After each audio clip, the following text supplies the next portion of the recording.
নমস্কাৰ আপোনালোক সকলোকে প্ৰফুল্ল অসম ইউটিউব চেনেললৈ স্বাগতম জনাইছোঁ।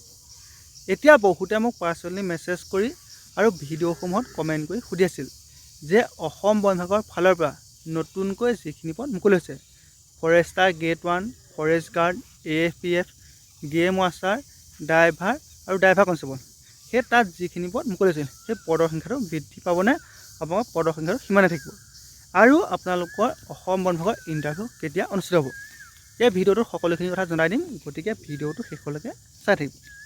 এতিয়া আপোনালোকৰ অসম বন বিভাগৰ ফালৰ পৰা নতুনকৈ ফৰেষ্টাৰ গ্ৰেড 1ত যি 211টা পদ, ফৰেষ্ট গাৰ্ডত 550টা, তাৰপিছত আপোনালোকৰ AFPFত 450টা, তাৰপৰা আপোনাৰ গেম ৱাচাৰত 78টা, তাৰপিছত আপোনালোকৰ ড্ৰাইভাৰ আৰু ড্ৰাইভাৰ কনষ্টেবল তাতো আপোনালোকৰ অলপ পদ মুকলি হৈছিল।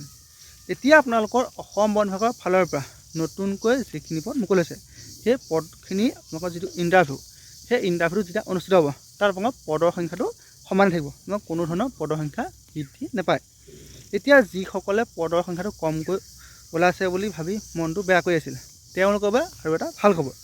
আপোনালোকৰ এতিয়া নতুনকৈ যিখিনি পদ মুকলি হৈ গ'ল, আপোনালোকৰ যিখিনি পদৰ বাবে এপ্লাই হৈ গ'ল, সেইখিনি পদৰ সংখ্যাটো সিমান থাকিব, কিন্তু আপোনালোকৰ অসম বন বিভাগৰ ফালৰ পৰা আকৌ নতুন পদ মুকলি হ'ব।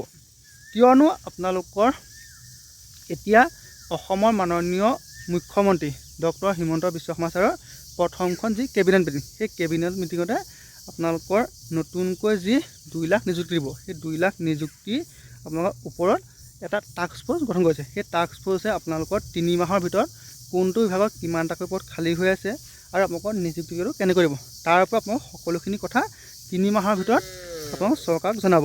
গতিকে আপোনালোকৰ নতুনকৈ বন বিভাগত যিখিনি পদ খালী হৈছে সেইখিনি আপোনালোকৰ নতুনকৈ পদ মুকলি হ'ব, কিন্তু আপোনালোকৰ যিখিনি পদৰ বাবে আপোনালোকৰ অলৰেডি এডভাৰটাইজমেণ্ট ওলাই গ'ল, এপ্লাই হৈ গ'ল, সেইখিনি পদৰ সংখ্যাটো সিমানে থাকিব।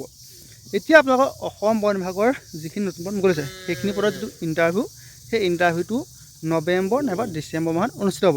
গতিকে যিসকলে অসম বন বিভাগত এটা চাকৰি ল'ম বুলি ভাবি আছে বা অসম আৰক্ষীত এটা চাকৰি ল'ম বুলি ভাবি আছে, তেওঁলোকে এতিয়াৰ পৰা ফিজিকেল টেষ্টৰ পৰা নিজকে ভালদৰে সাজু কৰক আৰু লগতে ৰিটেন টেষ্টৰ পৰা ভালদৰে পঢ়া শুনা কৰি থাকক। এতিয়া আপোনালোকৰ অসম বন বিভাগত নতুনকৈ যিখিনি পদ মুকলিছে সেইখিনি পদত কম্পিটিশ্যনটো বহুত বাঢ়িব, কিয়নো আপোনালোকৰ আজিকালি আপোনালোকৰ সকলোৱে ভালদৰে প্ৰেক্টিছ কৰি আছে আৰু আপোনালোকৰ ভালদৰে পঢ়া শুনাও কৰি আছে। গতিকে আপোনালোকে এতিয়াৰ পৰা যদিহে ভালদৰে পঢ়া শুনা নকৰে বা ভালদৰে ফিজিকেল টেষ্টৰ বাবে তৈয়াৰ নিজকে নকৰে, তেতিয়া আপোনাৰ পাছত সমস্যা হ'ব। গতিকে আপোনালোকে ফিজিকেল টেষ্টত এটা ভাল মাৰ্ক স্ক'ৰ কৰিবলৈ আৰু লগতে ৰিটেন টেষ্টত এটা ভাল মাৰ্ক উঠাব পৰাকৈ এতিয়াৰ পৰা নিজকে ভালদৰে সাজু কৰক। ধন্যবাদ।